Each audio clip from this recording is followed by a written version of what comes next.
ഓം ശ്രീ ഗണേശായ നമഃ. ഓം ശ്രീ സരസ്വത്യൈ നമഃ. ഓം ശ്രീ ഗുരുഭ്യോ നമഃ. ഓം നമോ ഭഗവതേ വാസുദേവായ. ഓം ശരവണഭവായ നമഃ. വേലും മയിലും ശേവലും തുണை, വേലും മയിലും ശേവലും തുണை, വേലും മയിലും ശേവലും തുണை. ഞാൻ ആനന്ദവല്ലി. എല്ലാവർക്കും എൻ്റെ വിനീതമായ നമസ്കാരം. എല്ലാവർക്കും ഭഗവാന്റെ കാരുണ്യത്തോടുകൂടി ആനന്ദാമൃതം കഥകളിലേക്ക് സുസ്വാഗതം. നാം കന്ദഷഷ്ടി കവചം അർത്ഥസഹിതം നോക്കിക്കൊണ്ടിരിക്കുകയാണ്. 196 വരികൾ നാം നോക്കിക്കഴിഞ്ഞു. 17 ഭാഗങ്ങളിലായി. ഇന്നത്തെ വീഡിയോ 18ാമത്തെ ഭാഗമാണ്. ഇതിൽ 197ാമത്തെ വരി മുതൽ 212ാമത്തെ വരി വരെ അർത്ഥസഹിതം നമുക്ക് നോക്കാം. എപ്പോഴും പറയുന്നത് പോലെ വീഡിയോ മുഴുവനായും കാണുക, അർത്ഥം പൂർണ്ണമായും മനസ്സിലാകാൻ സ്കിപ്പ് ചെയ്യാതിരിക്കുക, ലൈക്ക് ചെയ്യുക, നിങ്ങളുടെ അഭിപ്രായങ്ങൾ എഴുതുക, മറ്റുള്ളവർക്ക് ഷെയർ ചെയ്ത് കൊടുക്കുക. സബ്സ്ക്രൈബ് ചെയ്യാത്തവർ സബ്സ്ക്രൈബ് ചെയ്ത് അതിൻ്റെ അടുത്ത് തന്നെ ഉള്ള ബെൽ ബട്ടൺ ഒന്ന് പ്രസ് ചെയ്ത് ഓൾ എന്ന ഓപ്ഷനും കൂടി എനേബിൾ ചെയ്ത് വെക്കുക. അപ്പം ഞാൻ ഇടുന്ന വീഡിയോകൾ അപ്പം തന്നെ നിങ്ങൾക്ക് നോട്ടിഫിക്കേഷനായിട്ട് ലഭിക്കും. തെറ്റുകളൊന്നും വരാതിരിക്കാൻ ഭഗവാനോട് പ്രത്യേകം പ്രാർത്ഥിക്കുന്നു. തെറ്റുകൾ വല്ലതും വന്നാൽ ഭഗവാൻ ക്ഷമിക്കാൻ യാചിക്കുന്നു. ഇന്നത്തെ വീഡിയോയിലേക്ക് കടക്കുന്നതിന് മുന്നേ ഞാൻ 17ാമത്തെ ഭാഗം പോസ്റ്റ് ചെയ്തതിൽ ഒരു വരിയുടെ അർത്ഥം പറയാൻ വിട്ടുപോയി. ആ വീഡിയോ തുടക്കത്തിൽ തന്നെ ഭസ്മം ധരിച്ച് ഭഗവാന്റെ കാരുണ്യത്തിനായി അപേക്ഷിക്കുന്നു എന്നാണ് അവിടെ പറഞ്ഞത്. അതിനിടയ്ക്ക് ഒരു പ്രധാനപ്പെട്ട വരിയുണ്ട്. പാശവിനൈകൾ പറ്റത് നീങ്ങി ഉൻപദം പെരവേ എന്ന്. അതായത് ഭസ്മം ധരിച്ച് ഭഗവാനെ പ്രാർത്ഥിക്കുകയാണ്. എന്തിനു വേണ്ടിയിട്ടാണ്? ഭഗവാന്റെ പാദത്തിൽ മരണാനന്തരം ആത്മാവ് ചെന്ന് ചേരണം എന്നാണ് അവിടെ ആഗ്രഹിക്കുന്നത്. അതാണ് പ്രാർത്ഥിക്കുന്നത്. അപ്പോൾ അങ്ങനെ ചേരണമെങ്കിൽ ഈ പാശവിനൈകൾ, എന്താണ് പാശവിനൈകൾ? നമുക്ക് ഓരോന്നിനോടുള്ള ഇഷ്ടമുണ്ടല്ലോ, ആ ഇഷ്ടത്തിനാണ് പാശം എന്ന് പറയുന്നത്. വ്യക്തികളോടുള്ളതിനെയാണ് അത് കൂടുതലായിട്ടും സൂചിപ്പിക്കുന്നത്. എൻ്റെ മകനാണ്, എൻ്റെ ഭർത്താവാണ്, എൻ്റെ ഭാര്യയാണ്, അല്ലെങ്കിൽ എൻ്റെ അമ്മയാണ്, എൻ്റെ കൂട്ടുകാരാണ്. പിന്നെയോ അതിനുപരിയായിട്ട് വീണ്ടും നമ്മൾ ജോലി ചെയ്യുന്ന സ്ഥലം, നമ്മുടെ കൈവശമുള്ള നമ്മുടെ വീട്, നമ്മുടെ കാറ്, അങ്ങനെയുള്ള പലതും. ഇതിനോടൊക്കെ നമുക്കൊരു ആഗ്രഹവും ഭ്രമവും ഉണ്ട്. ഇതിനെയൊക്കെ പാശം എന്നാണ് പറയണത്. അത് ഒരു വിനയാണെന്നാണ് പറയുന്നത്. വിന എന്ന് പറഞ്ഞാൽ എന്താണ്? അതിര് കടന്ന ആ ആഗ്രഹം നമുക്ക് തന്നെ അതൊരു ദോഷമായി വന്ന് ഭവിക്കും എന്ന് പറയണം. ഈ കുടുംബ ജീവിതത്തിൽ തന്നെ, അതായത് ഈ ലൗകിക ജീവിതത്തിൽ തന്നെ നമ്മുടെ ആഗ്രഹങ്ങൾ എങ്ങനെ വേണമെന്നാ പറയണത്? ഈ താമര ഇലയിൽ വെള്ളം നിന്നാൽ താമര ഇലയിൽ ഒട്ടാണ്ട നിൽക്കില്ലേ, അതുപോലെ നിൽക്കണം എന്നാ പറയണത്. അപ്പോൾ അതിന് ഭഗവാന്റെ അനുഗ്രഹം വേണമെന്ന്, അതിനാണ് ഭസ്മം ധരിച്ചിട്ട് ഇങ്ങനെ പ്രാർത്ഥിക്കുന്നത്. അപ്പോൾ എൻ്റെ മനസ്സ് അതിൽ നിന്നൊക്കെ വിടുപെട്ട് ഭഗവാന്റെ പാദത്തിലേക്ക് എത്തണം എന്നാണ് അവിടെ പറയുന്നത്. അപ്പം അതൊരു പ്രധാനപ്പെട്ട വരിയായിരുന്നു. അത് ഞാൻ അറിയാതെ വിട്ടുപോയി, ക്ഷമിക്കാം. ഇനി ഇന്നത്തെ ഭാഗം നമുക്ക് നോക്കാം.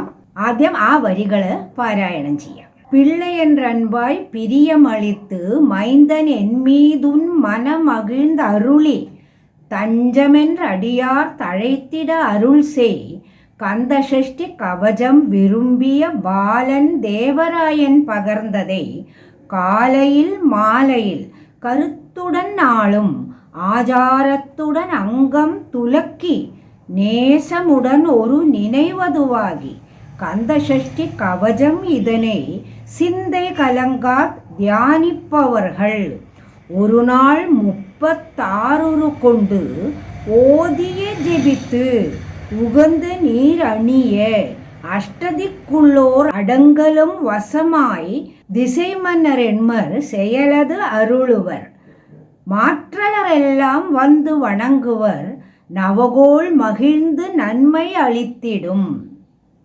ഇത്രയും വരികളാണ് നമുക്ക് നോക്കേണ്ടത്. 15 വരികൾ ഉൾപ്പെടുത്തിയിട്ടുണ്ട്. കഴിഞ്ഞ വീഡിയോയിൽ തന്നെ പറഞ്ഞതാണ്, മുരുകൻ അച്ഛനാണ്, ജഗന്മാതാവായ ശ്രീവള്ളി അമ്മയാണ്. അതുകൊണ്ട് ഞാൻ ചെയ്ത തെറ്റുകുറ്റങ്ങളെല്ലാം പൊറുക്കേണ്ടത് ഭഗവാന്റെ കടമയാണെന്ന് കഴിഞ്ഞ വീഡിയോയിൽ പറഞ്ഞിട്ടുണ്ടായിരുന്നു. അതിൻ്റെ തന്നെ ബാക്കി വീണ്ടും ഇവിടെ പറയാണ്. പിള്ളை എன்ற അൻപായി പിരിയം അളിത്ത്. പിള്ളை എന്ന് പറഞ്ഞാൽ എന്താ അർത്ഥം? പുത്രൻ, മകൻ. അപ്പൊ എന്നെ ഒരു മകനായിട്ട്, എന്നെ ഭഗവാന്റെ കുട്ടിയായിട്ട് വിചാരിച്ചിട്ട്, പുത്രനായി വിചാരിച്ചിട്ട്, എങ്ങനെ വിചാരിക്കണം? അൻപായി വിചാരിക്കണം, സ്നേഹത്തോടുകൂടെ വിചാരിക്കണം. സ്നേഹത്തോടുകൂടെ വിചാരിച്ചാലേ നമ്മുടെ തെറ്റുകളൊക്കെ ഭഗവാന് പൊറുക്കാൻ കഴിയുള്ളൂ. അതാണ് അവിടെ മുൻകൂർ ജാമ്യം എടുക്കുകയാണ്. അങ്ങനെ പിരിയം അളിത്ത്. പിരിയം എന്ന് പറഞ്ഞാൽ എന്താ അർത്ഥം? സ്നേഹം. മൈന്ദൻ മീത്. വീണ്ടും പറയണം. പിള്ളൈന്ന് ആദ്യം പറഞ്ഞു, പിന്നെ വീണ്ടും പറയണം മൈന്ദൻ. മൈന്ദൻ എന്ന് പറഞ്ഞാലും പുത്രൻ എന്നർത്ഥം. മൈന്ദൻ എന്മീത് ഉൻ മനമകിഴ്ന്ന് അരുളി. നിന്റെ മനസ്സ് സന്തോഷത്തോടുകൂടെ, മനം മകിഴ്ന്ന് അരുളി. മനം, മനസ്സ്. മനസ്സ് സന്തോഷത്തോടുകൂടെ. ആരുടെ മനസ്സിന്റെ കാര്യമോ പറയണ? ഭഗവാന്റെ മനസ്സ്. ഭഗവാന്റെ മനസ്സിൽ എന്നെ കാണുമ്പോൾ സന്തോഷം തോന്നിയിട്ട് എന്നെ അനുഗ്രഹിക്കണം. തഞ്ചമെன்ற അടിയാർ തഴയ്ത്തിട അരുൾസേ. എന്തിനനുഗ്രഹിക്കണം എന്ന് പറയണ? തഞ്ചം എന്ന് പറഞ്ഞാൽ ഇവിടെ എന്താ അർത്ഥം? തമിഴിൽ തഞ്ചം എന്ന് പറയുമ്പോൾ ശരണാഗതി പ്രാപിക്കുക എന്നാണ്. എനിക്ക് വേറെ ആരുമില്ല ഭഗവാനെ, ഭഗവാൻ മാത്രമേ ഉള്ളൂ. ആരുണ്ടെങ്കിലും ഭഗവാൻ ഉണ്ടെങ്കിലേ അവരൊക്കെ ഉള്ളൂ. അത് മനസ്സിലാക്കിയിട്ട് ഭഗവാന്റെ തൃപ്പാദത്തിൽ ശരണം പ്രാപിച്ച അടിയാർ എന്ന് പറയുന്നുണ്ട് ഇവിടെ.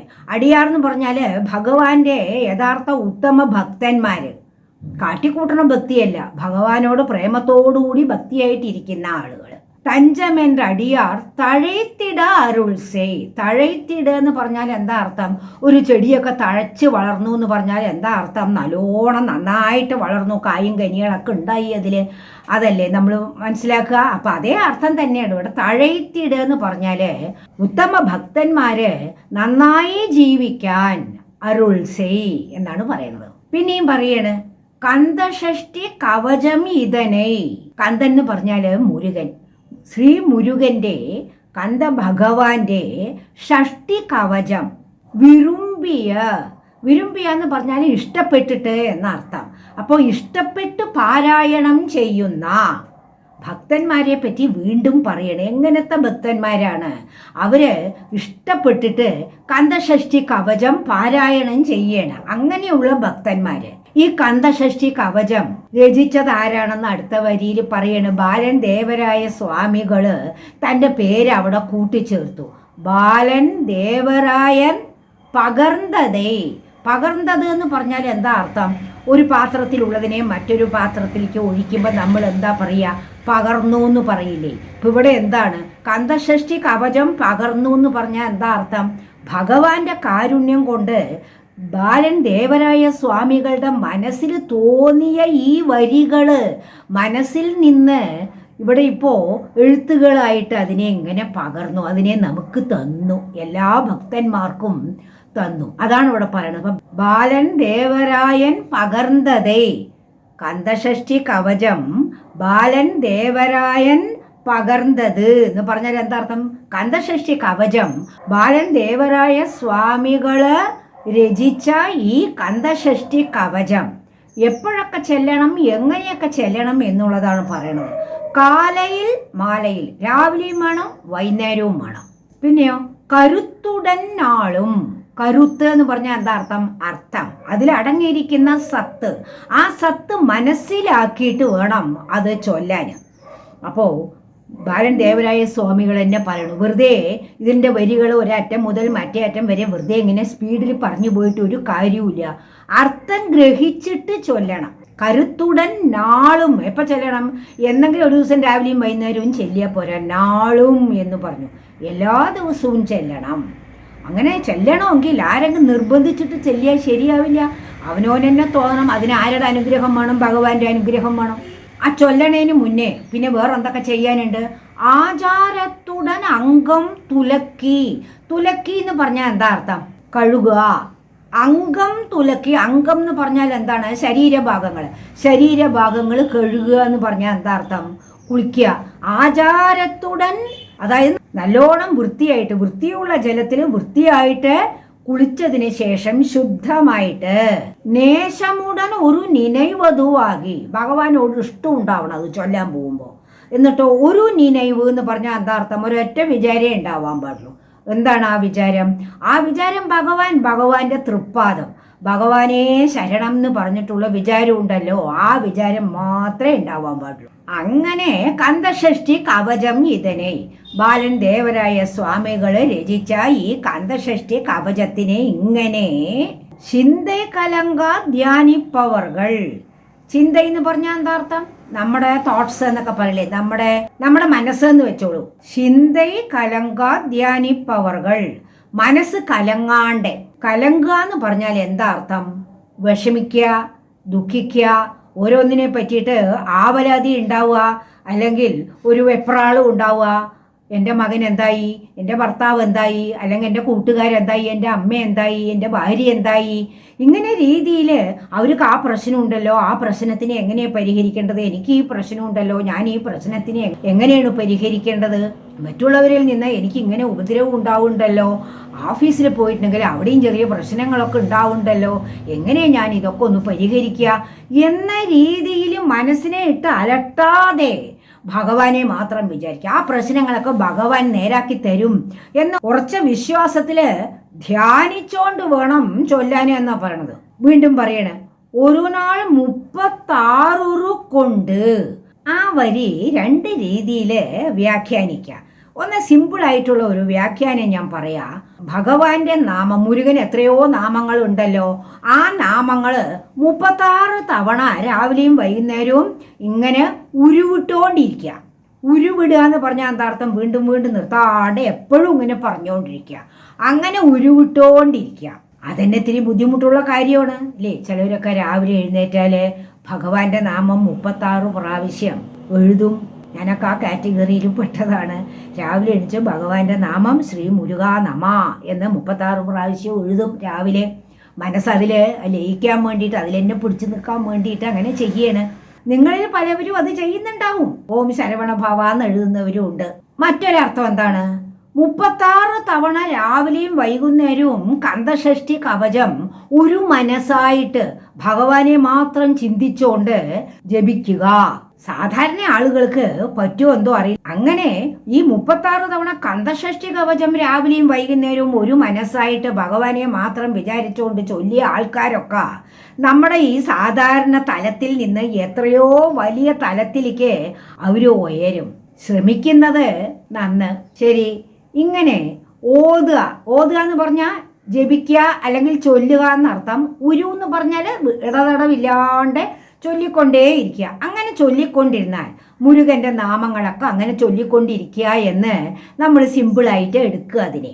അങ്ങനെ ചൊല്ലിക്കൊണ്ടിരുന്നാൽ ഉള്ള ഫലം എന്താണ്? ഫലശ്രുതി പറയണത് അവിടെ എന്താ? അത് അഷ്ടദിക്കുള്ളോർ അടങ്കലും വശമായി എന്ന് പറഞ്ഞാൽ എന്താ അർത്ഥം? അവരൊക്കെ നമ്മുടെ സ്വാധീനത്തിലാവുന്ന. ആര്? അഷ്ടദിക് ബാലകര്. പ്രപഞ്ചത്തില് 8 ദിക്കുകളിലും ഓരോ കാവൽക്കാരെ മാതിരി ദൈവങ്ങൾ ഇരുന്നിട്ട് അതത് ദിശകളുടെ കാവൽക്കാരിരുന്നു കൊണ്ട് പ്രപഞ്ചത്തിനെ സംരക്ഷിക്കുന്നുണ്ട്. അവരുടെ ദൃഷ്ടിയിലാണ് നമ്മളൊക്കെ. ആ അഷ്ടദിക് ബാലകര് നമുക്ക് വശമാകും. ഞാനൊരു പ്രധാന കാര്യം ഇവിടെ പറയാൻ ആഗ്രഹിക്കുകയാണ്. എന്താന്ന് വെച്ചാൽ, നമ്മുടെ അധീനതയിലാവും അവരെന്ന് പറയുമ്പോൾ അതിനൊരു വ്യവസ്ഥയുണ്ട്.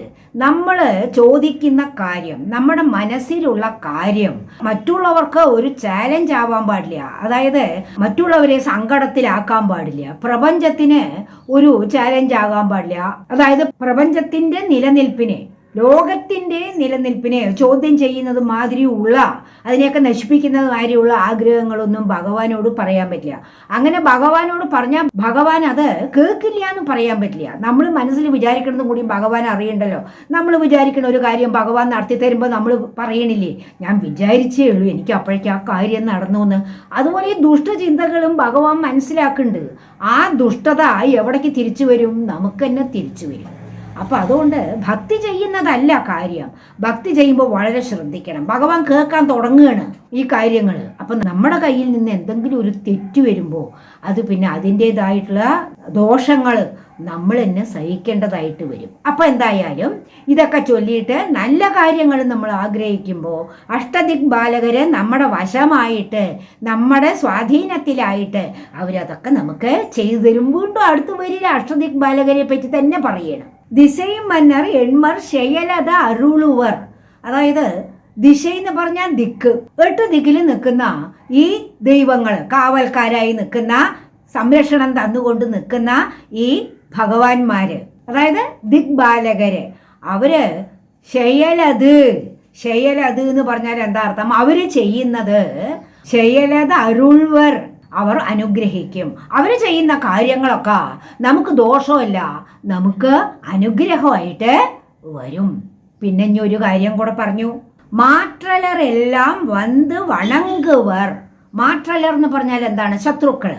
നമ്മളെ തെറ്റിദ്ധരിച്ചിട്ട് നമ്മുടെ ചില പ്രവർത്തികൾ അവർക്ക് തെറ്റിദ്ധാരണയായിട്ട് അവര് ശത്രുതാ മനോഭാവത്തിൽ നിൽക്കുകയാണ്. അവരെന്ത് ചെയ്യണു? അവർ ഈ തെറ്റിദ്ധാരണയൊക്കെ മാറിയിട്ട് നമ്മുടെ അടുത്ത് തന്നെ വന്നിട്ട് നമ്മുടെ മിത്രങ്ങളാവുന്നു. അത് ഭഗവാന്റെ ഒരു അനുഗ്രഹം. ശത്രുക്കളെ നശിപ്പിക്കുന്നതിന് ഒരു എളുപ്പ വഴി അതാണല്ലോ, അവരെയൊക്കെ മിത്രമാക്കുക. എല്ലാവരെയും നമ്മൾ വിചാരിച്ചാൽ മിത്രമാകാൻ പറ്റില്ല. അവരുടെ മനസ്സിലൊരു മാറ്റം വരണമല്ലോ. ആ മാറ്റം ഭഗവാൻ വരുത്തി തരുന്ന പറയണത്. മാற்றലറെല്ലാം വന്ന് വണങ്ങുവർ. ഇവിടെയും ഒരു വ്യവസ്ഥയുണ്ട്. നമ്മുടെ മനസ്സ് നിർമ്മലമായിരിക്കണം. ആരോടും നമുക്ക് യാതൊരു തരത്തിലുള്ള വിദ്വേഷമോ ദോഷ ചിന്തകളോ ഒന്നും പാടില്ല. അങ്ങനെ ഇല്ലാണ്ടിരുന്നാൽ നമുക്ക് എപ്പോഴും ഒരു സന്തോഷമാണ്. ഇതുമാതിരി എല്ലാവരും നമ്മളോട് അനുകൂലമായിട്ട് നിൽക്കുകയും ചെയ്യും. നല്ല കഷ്ടമുണ്ട് അത് ചെയ്യാൻ. പക്ഷെ ഒരിക്കൽ ഭഗവാന്റെ അനുഗ്രഹത്തിന് അത് കിട്ടിക്കഴിഞ്ഞാൽ നമുക്ക് പിന്നെ അത് തുടരാൻ യാതൊരു വിഷമവും ഇല്ല. അപ്പോൾ മാற்றലറെല്ലാം വന്ന് വണങ്ങുവർ നവഗോൾ മകിഴ്ന്ന് നന്മയളിത്തിടും. നവഗോൾ, നവഗ്രഹങ്ങൾ. നമ്മൾ ജനനം മുതൽ മരണം വരെ എല്ലാ കാര്യങ്ങളും ഈ നവഗ്രഹങ്ങളാണല്ലോ. നമ്മുടെ ജാതകത്തിൽ ഓരോ കള്ളികളിൽ ഇങ്ങനെ ഇരുന്നിട്ട് നമ്മുടെ കാര്യങ്ങളെ നിശ്ചയിക്കുന്നത്. ആ നവഗ്രഹങ്ങൾ പോലും ഭഗവാന്റെ പേര് പറഞ്ഞാൽ വിധിയിൽ വല്ലതും നമുക്ക് പ്രതികൂലമായിട്ടുണ്ടെങ്കിൽ തന്നെ അതൊക്കെ ഭഗവാന്റെ നാമം ഇങ്ങനെ ചെല്ലുന്നത് കൊണ്ട്, ഈ കന്ദഷഷ്ടി കവചം ചൊല്ലുന്നത് കൊണ്ട് ഓരോ ഭഗവാന്മാർക്കും ശക്തിയേറിയ മന്ത്രസ്തുതികൾ ഇതുപോലെ ഉണ്ട്. ആ സ്തുതികൾക്കൊക്കെ ഇത് ബാധകമാണ്. അപ്പോൾ ഏത് ദൈവത്തിനെ ഓർത്തും അതത് ദൈവങ്ങളുടെ ഇതുപോലെയുള്ള സ്തുതികൾ ചൊല്ലുമ്പോൾ നവഗ്രഹങ്ങൾ പോലും അനുകൂലമായിട്ട് വിധിയെ തന്നെ മാറ്റിമറിക്കും എന്നാണ് ഒരു മറവായിട്ട് ഇങ്ങനെ പറഞ്ഞിരിക്കുന്നത്. വിധി പോലെയല്ലേ എല്ലാം വരില്ലൂ എന്ന് പറയും. പക്ഷേ ഭഗവാനോട് ഭക്തി ചെയ്യുമ്പോൾ, ഏത് ഭഗവാനായാലും നമുക്ക് ഇഷ്ടദൈവങ്ങൾ ഓരോരുത്തർക്കും ഓരോന്നല്ലേ, ഏത് ഭഗവാനോട് അങ്ങനെ നമ്മൾ ഭക്തി ചെയ്താലും ആ ഭഗവാന്മാരുടെ കാരുണ്യം കൊണ്ട് വിധി പോലും മാറിക്കിട്ടും എന്നാണ് പറയുന്നത്. അപ്പോൾ നവഗോൾ മകിഴ്ന്ന്, സന്തോഷത്തോടുകൂടി, മകിഴ്ന്ന് എന്ന് പറഞ്ഞാൽ സന്തോഷത്തോടുകൂടി, നന്മയളിത്തിടും. നന്മ എന്ന് പറഞ്ഞാൽ നന്മ, നമുക്ക് നന്മ ചെയ്യും. എന്തൊരു നല്ല കാര്യം അത്. അപ്പോൾ ഭക്തി ചെയ്താൽ, ഈ നാമം ചൊല്ലിയാൽ എന്താ ഗുണം, ഈ സ്തുതി ഇങ്ങനെ നിത്യം ചൊല്ലിയത് കൊണ്ട് എന്താ ഗുണം എന്നൊക്കെ ചോദിച്ചാൽ അതിനുള്ള ഫലപ്രാപ്തി അവിടെ തന്നെ പറഞ്ഞിട്ടുണ്ട്. ഭഗവാന്റെ കാരുണ്യത്തോട് കൂടിയിട്ട് ഇന്നത്തെ വീഡിയോ ഞാനിവിടെ അവസാനിപ്പിക്കുകയാണ്. അടുത്ത വീഡിയോയിൽ കാണുന്നത് വരെ നന്ദി, നമസ്കാരം. ലോകാ സമസ്ത സുഖിനോ ഭവന്തു. ഭഗവാന്റെ അനുഗ്രഹം എല്ലാവർക്കും ഉണ്ടാകട്ടെ.